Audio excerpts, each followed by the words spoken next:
¿Qué suele ocurrir cuando se quiere realizar un montaje de una coreografía, un ejercicio de acrosport, una danza, una dramatización?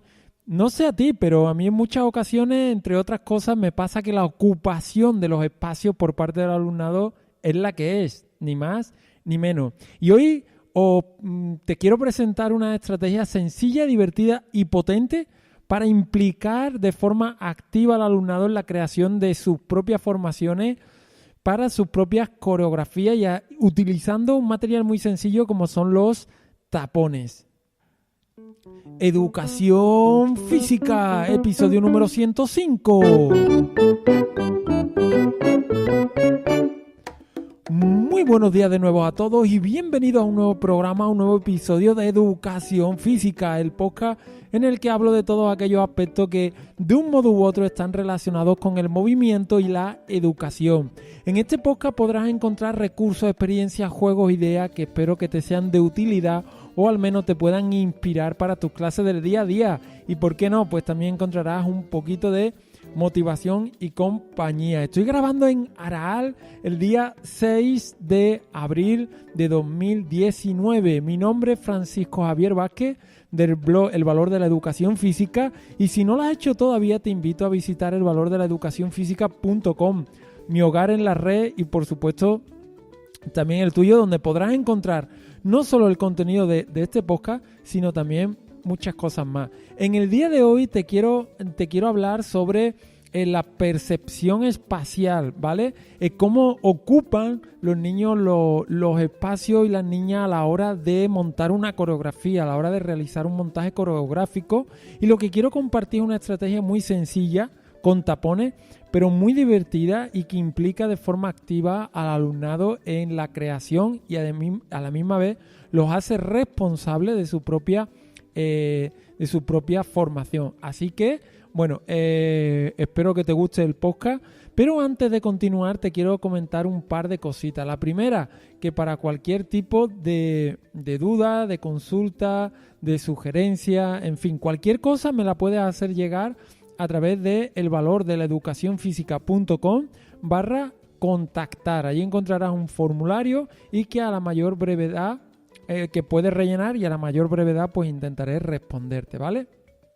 Por otro lado, te quiero comentar que bueno, la semana pasada tuvimos la sesión en directo que corresponde a cada uno de los primer miércoles de cada mes en la comunidad. Todos los componentes tenemos una sesión en directo para hablar de algunos temas. Bien, pues en esta ocasión hemos hablado de dos temas muy interesantes. Uno de ellos fue cómo actuar en educación física ante un ataque epiléptico, cuando una persona le produce epilepsia. Y tuvimos la suerte de contar con Raquel Martínez como que es miembro de la comunidad y que nos expuso cómo hacerlo y bueno, nos dio un poco todo un banco de opciones en función del tipo de epilepsia, porque no todas son igual y bueno, nos detalló en cada caso qué hacer. Por otro lado, también tuvimos en esa misma sesión el tema de cómo diferentes orientaciones metodológicas para incluir a alumnos con discapacidad, y esta parte llevó la batuta Rafael Gómez Carcerrada y nos expuso pues una serie de orientaciones para incluir a personas con discapacidad en las clases de educación física, ¿no? Y nos mostró diferentes tipos de orientaciones para según qué discapacidad, auditiva, visual, intelectual o motriz. En definitiva, una sesión muy rica, llevada de la mano de compañeros de la comunidad y que, bueno, si quieres echarle un vistazo, bueno, pues ahí tienes no solo las sesiones en directo, sino también la masterclass, tienes también todos los cursos que hay en la comunidad y que puedes acceder a absolutamente a todo una vez que te haces socio de la comunidad. Puedes hacerlo a nivel mensual o a nivel anual. A nivel anual te sale un poco más económico y en fin, bueno, eso es lo que te quería contar antes de echarle un vistazo en elvalordelaeducacionfísica.com/cursos. Y ahora sí, vamos al tema que nos ocupa hoy.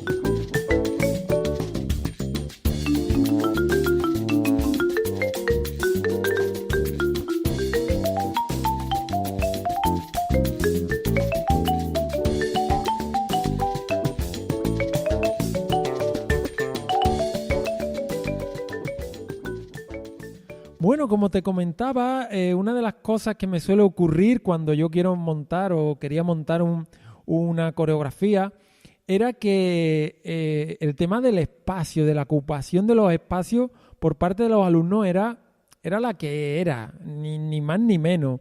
Pero no podría decir que fuera equilibrada, ni armónica, ni nada por el estilo. ¿Esto cuando ocurría? Bueno, pues ¿cómo solucionaba esto, no? Pues diciéndole a los chicos y a las chicas decenas de veces cuál es su ocupación exacta que tenía que ocupar en el espacio, ¿no? ¿Cuál era su posición exacta? Cuando esto pasaba, yo personalmente tenía la sensación y casi la seguridad que no se estaba enterando de ciertas cosas, entre ellas la percepción espacial y la ocupación de los espacios. Y es una lástima montar una coreografía para que al final el alumnado no se entere de uno de los elementos importantes de todo montaje, que es la ocupación de los espacios y de camino, pues trabajar la percepción espacial.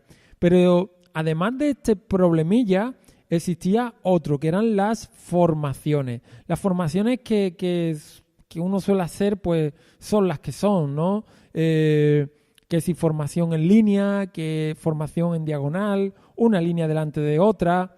En fin, imagino que lo típico para alguien que, como yo, pues no es especialista en montajes coreográficos.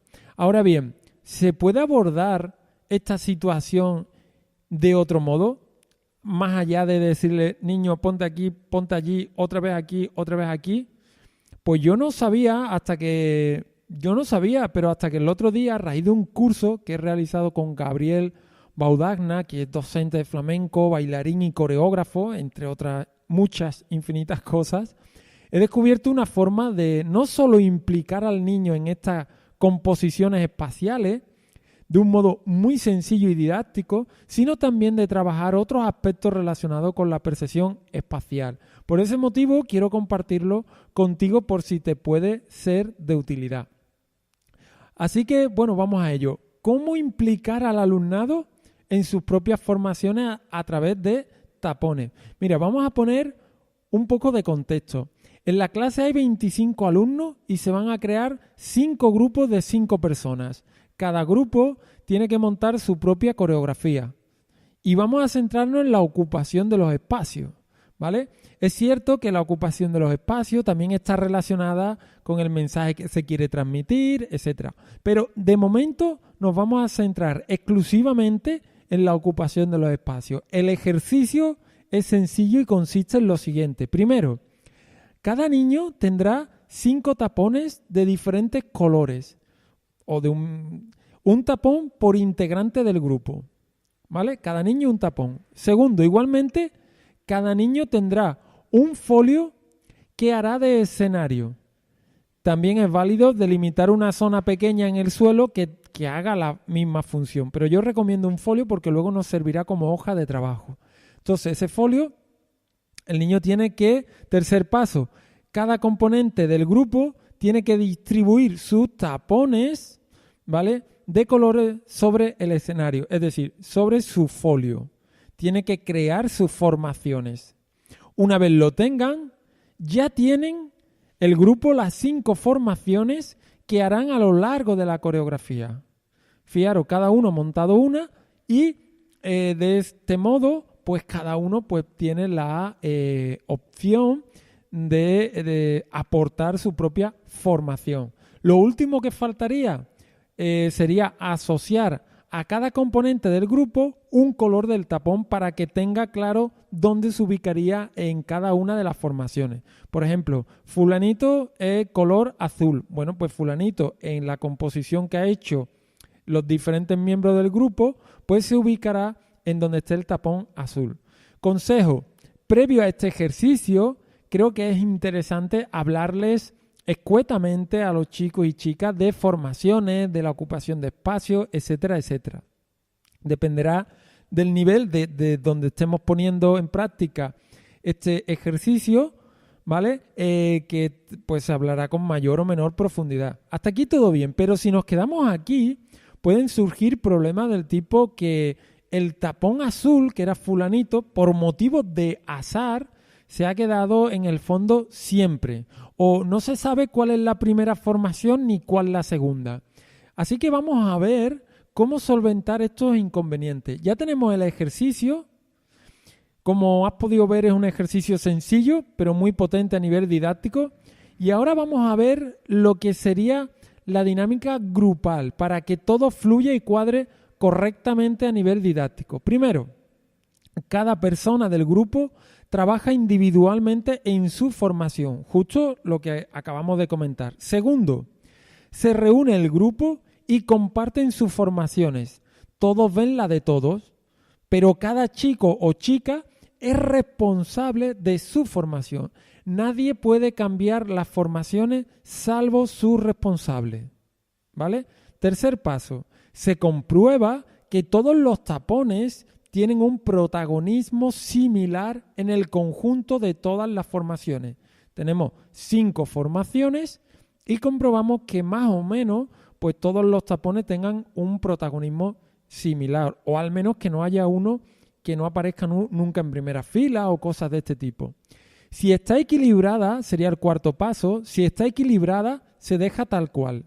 Si no, el responsable de cada formación puede hacer cambios de color, es decir, el azul por el verde para equilibrar.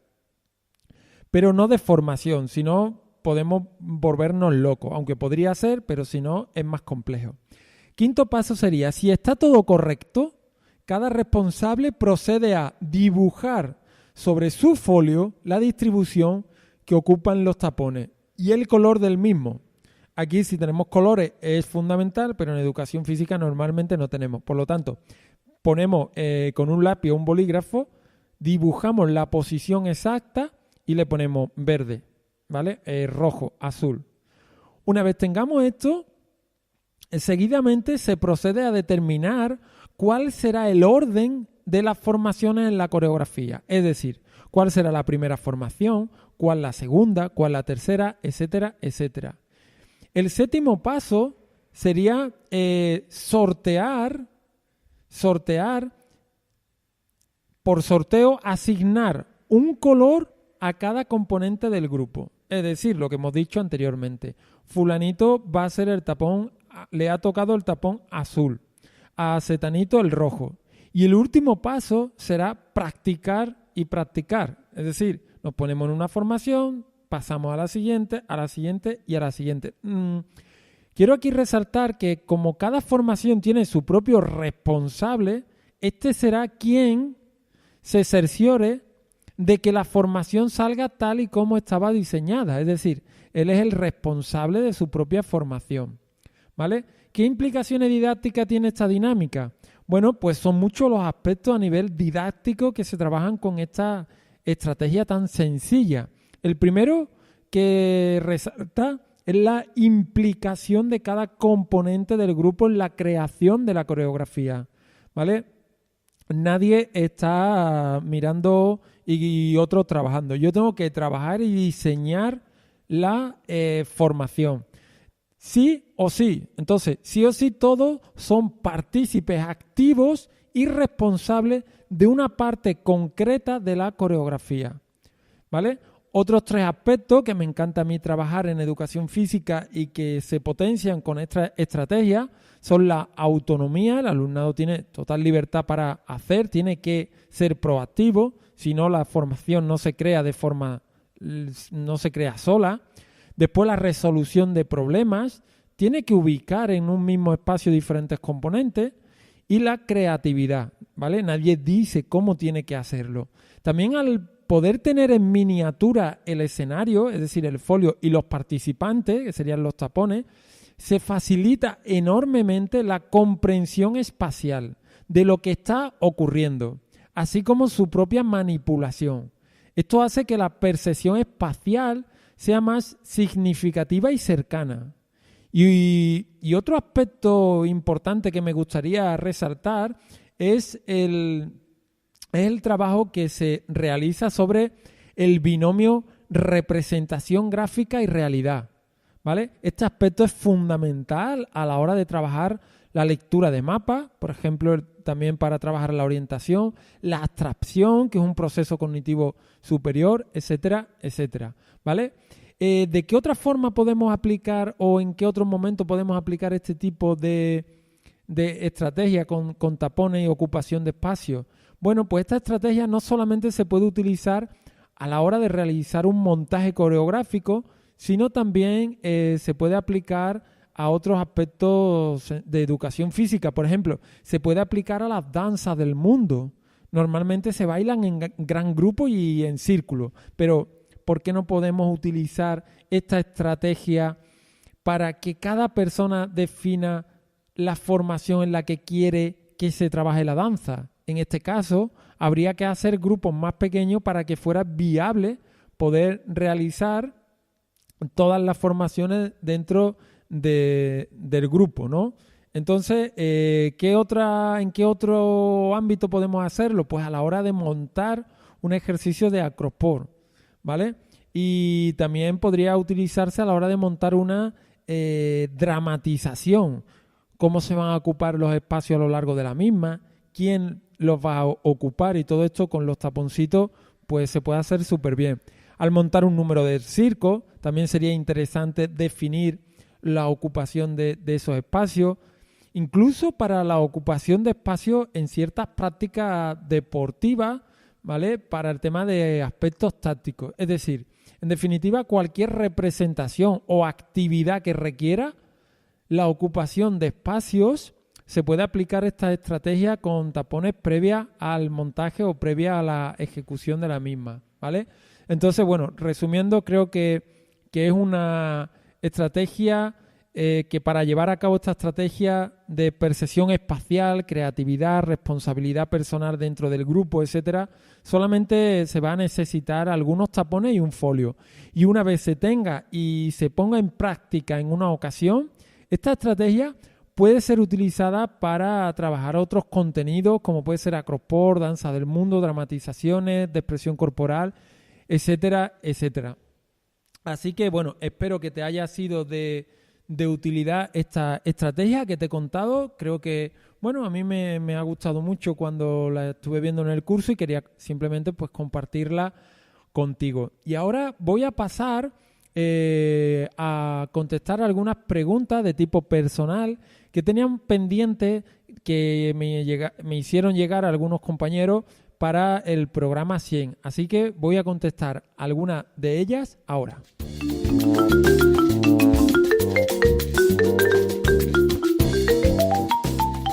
Bueno, esta pregunta me la hace Julio y me dice: buenas tardes, Kiko, aquí dejo algunas preguntas por si sirven para el programa 100.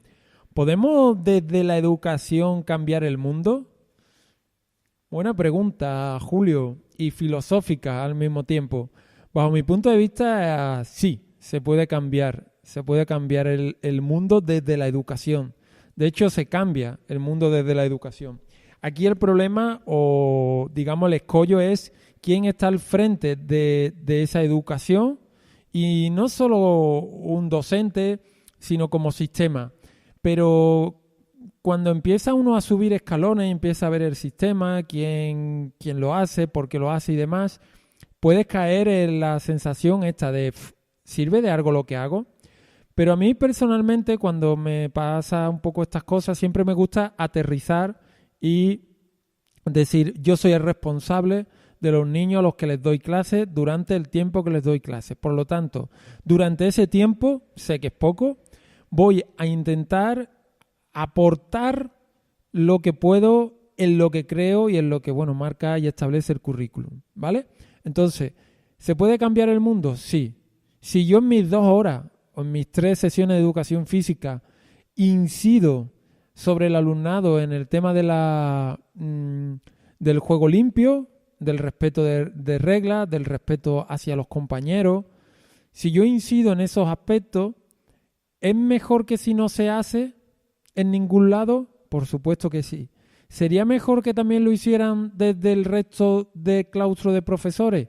Por supuesto que sí. ¿Sería mejor que además del colegio se hiciera también en su casa? Por supuesto que sí. ¿Sería mejor que además de en su casa se hiciera en la sociedad? Por supuesto que sí. Pero ante cosas que yo no puedo controlar, me quedo con las que sí puedo controlar y actúo sobre ellas. Así que mi respuesta es que sí se puede cambiar el mundo y bueno, cada uno tenemos nuestro ámbito de responsabilidad directa sobre la que podemos actuar. A veces nos excusamos en que esto no cambia para precisamente dejar de lado aquellas responsabilidades que sí que tenemos. Y una de las demostraciones de que el mundo se puede cambiar con la educación es que en función de la educación que recibimos en unas zonas del mundo u otras, pues digamos que las sociedades son totalmente distintas en función de la zona del mundo en la que esté y de la educación que se reciba en cada una de ellas. Eso quizás sea una prueba evidente de que la educación cambia el mundo y la educación hace que tengamos en unos lugares unas creencias, en otros otras, unos etcétera, etcétera. Entonces, bueno, a mi punto de vista, sí. Me pregunta Julio también, si el sistema educativo fomenta la competitividad y el propio sistema de calificaciones se convierte en una competición entre alumnado, ¿cómo se puede educar en otra serie de valores que fomenten la ayuda y la cooperación? Vale. Muy buena pregunta. Aquí el sistema de calificaciones, es cierto, el sistema nos exige una calificación al final del trimestre, pero el sistema no nos exige una calificación cada semana o cada 2 semanas, ¿vale? Por lo tanto, cuidado, que los exámenes que se suelen poner o la nota numérica que le damos a las unidades didácticas no es una cosa que nos exija la ley, es una cosa que lo hacemos nosotros porque sí. Por lo tanto, una forma de evitar esa competitividad, es verdad que el sistema nos exige una calificación, pero nosotros podemos minimizar esa competitividad y esa calificación para que se convierta en una continua comparación. Yo hace algún tiempo que yo no pongo absolutamente ningún número en mi evaluación. Tengo un sistema que, bueno, tengo el curso Top Evaluación donde lo comento paso a paso cómo yo creo este sistema con ejemplos prácticos en el que yo no pongo una nota numérica en todo el trimestre y luego de este sistema sale lo que sería la nota, ¿vale? Entonces esa nota es un compendio, el sistema me dice que esa nota es un compendio de diferentes ámbitos de actuación del niño. Por lo tanto, no es un 7, sino es un 7 que resume que en este criterio tiene un poquito, en este otro tiene otro poquito, en este otro tiene mucho conseguido, en este otro tiene un poquito menos. Entonces ese 7 no es un 7 cualquiera, es un 7 que se puede explicar perfectamente, es un 7 que le puedes decir perfectamente al niño cómo sale y sabe perfectamente qué aspecto de ese 7 tiene conseguido y cuál necesitaría mejorar o en cuál se podría esforzar. Por lo tanto, es verdad que existe la competitividad, es verdad que existe un sistema de calificaciones, pero vuelvo a lo mismo. Nosotros podemos minimizar desde nuestra actuación personal y responsable, podemos minimizar todo este tema de competitividad, ¿vale? Entonces, bueno, ¿cómo se puede educar en otra serie de valores que fomenten la ayuda y la cooperación? Es una pregunta que daría para mucho, pero creo que existen muchos modelos pedagógicos como el modelo de cooperación que nos puede servir para este punto, el modelo de responsabilidad personal, en fin, existen modelos pedagógicos que nos pueden ayudar y servir de guía para fomentar todos estos aspectos. Pero al final y al cabo también nos tendríamos que preguntar que lo primero es que nosotros tengamos interiorizados esos valores. Porque si nosotros luego vamos a jugar y como somos de educación física nos gusta competir hasta en una carrera de relevo y en cualquier curso que vayamos, y una cosa es que nos guste competir y otra es que hagamos lo que sea para ganar o que hagamos trampa y nos riamos. Entonces, lo primero que habría que preguntarse es si realmente nosotros tenemos interiorizados esos valores para posteriormente poder transmitírselos a las personas a las que damos clases, ¿vale? Otra pregunta que me hace Julio me dice, ¿cómo se puede gestionar a un alumno que no para de molestar y no deja dar clases? Esta pregunta también es muy compleja, Julio, porque no es fácil, habría que ver el contexto, habría que ver al alumnado, pero una de las cosas que siempre suele funcionar bien es hablar con la persona, hablar con el niño, con la niña y bueno, hablar con ella y darle responsabilidad y confiar bien en ella. De aquí yo quizá te recomendaría escuchar la entrevista con Patricia Ramírez en la que hablaba de convertirse en Pigmalión, ¿no? Para que ese niño o esa niña nos viese hablar bien de ella, porque normalmente hay que buscar que detrás de todo esto, de todas estas personas que molestan y no dejan dar clase, hay una llamada de atención. Entonces, bueno, yo no soy psicólogo, puedes escuchar, como te digo, la entrevista de Patricia Ramírez, pero sí es verdad que cuando yo he puesto en práctica este tipo de estrategias me han funcionado, ¿vale? Cuando las he enfrentado, sobre todo al principio de dar clases, y las he enfrentado a poder, a ver quién puede más, ¿no? Al final ganaba, pero era mentira, era una victoria encubierta de falsedad porque era por autoridad y porque lo digo yo. Y bueno, eso no me satisfacía y rápidamente la dejé a un lado para coger esta otra que sí me satisfacía como persona y me ayudaba también a resultados educativos más interesantes. Vale, y me dice, bueno, pues yo creo, Julio sigue, dice, y ahora preguntas generales que no tengan que ver con la docencia. Me pregunta, ¿cuál es tu libro favorito y por qué? Bueno, película y demás. Creo que estas preguntas, como ya hemos pasado casi los 27 minutos, casi 28 de grabación, Julio, las voy a dejar para el siguiente podcast que grabe en solitario, ¿vale? Así que, bueno, señores, que simplemente que muchas gracias por estar ahí al otro lado del podcast, que si resulta interesante el podcast, me encantaría que dejaras una valoración de 5 estrellas con lo que piensas sobre el mismo, que lo puedas compartir con otra gente a los que le pueda gustar, a los que le pueda ser interesante estos temas, y que muchísimas gracias por vuestras valoraciones de 5 estrellas, vuestros me gusta en iVoox, por en YouTube, en Spotify, en fin, en cualquier sitio en lo que me escucha. Y nada más, que también por suscribiros a la comunidad, a seros socios de la comunidad y hacer que todo este proyecto de educación física pues sea sostenible en el tiempo. Que gracias por estar ahí, por la interacción que suele haber o que me soléis hacer llegar, y que nada más, que disfrutes de la semana y de los taponcitos. ¡Hasta luego! Ah, por cierto, una última cosa. No voy a grabar las 2 siguientes semanas, el domingo de Ramos y domingo de Resurrección, así que estaré ausente esas 2 semanas por el podcast y bueno, simplemente te lo quería avisar. Ahora sí, hasta luego, disfruta de las vacaciones. Hasta luego.